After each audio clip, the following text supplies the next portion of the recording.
Oui, Monsieur le Président, mes chers collègues, je pourrais m'arrêter là, car notre vice-président connaît le sujet, puisque nous l'avons abordé très largement en commission. Tout à l'heure, Christine a parlé de l'intervention du département hors compétences. Et si jamais on regarde les chiffres hors, bien évidemment, point d'indice, avec des augmentations, bon, on ne va pas ouvrir le débat là-dessus. D'ailleurs, il n'y a pas de débat, puisque c'est une obligation. Sur les 10 millions d'euros, la question avait été simple, c'est-à-dire quelle est la part chiffrée du hors compétence. C'est-à-dire que dans nos actions hors compétence, nous sommes amenés à accompagner par la création d'emplois ou le maintien des emplois. Est-ce que l'on pouvait éventuellement le chiffrer?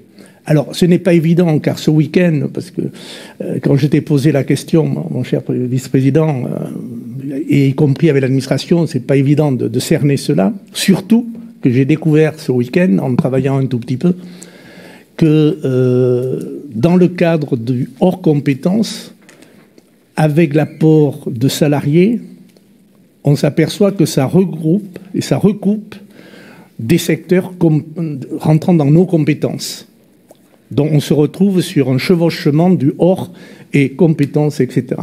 Donc il serait peut-être pas aujourd'hui, parce que je sais que c'est une réflexion assez difficile à voir, mais ça serait peut-être intéressant, et même pour nous élus, de le faire remonter au niveau du terrain.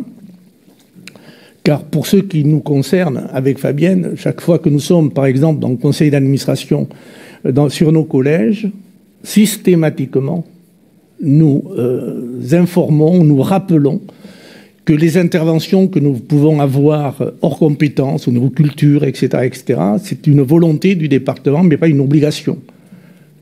Car dans la mesure où une volonté devient systématique et reconduite tous les ans, dans l'esprit des uns et des autres, c'est normal, puisque c'est comme cela. Certes, c'est normal. Nous l'avons rendu normal par la politique qui est mise en place. Donc ça serait peut-être bien d'affiner cela pour que l'on puisse, nous, au niveau du terrain, expliquer de temps en temps, en fonction de nos réunions et de nos travaux, quelle est la part des compétences du département. Ça, c'est facile à faire, mais surtout le hors compétences et combien ça coûte à la collectivité, donc, si j'ose dire, pour être très terre-à-terre aux contribuables, bien sûr.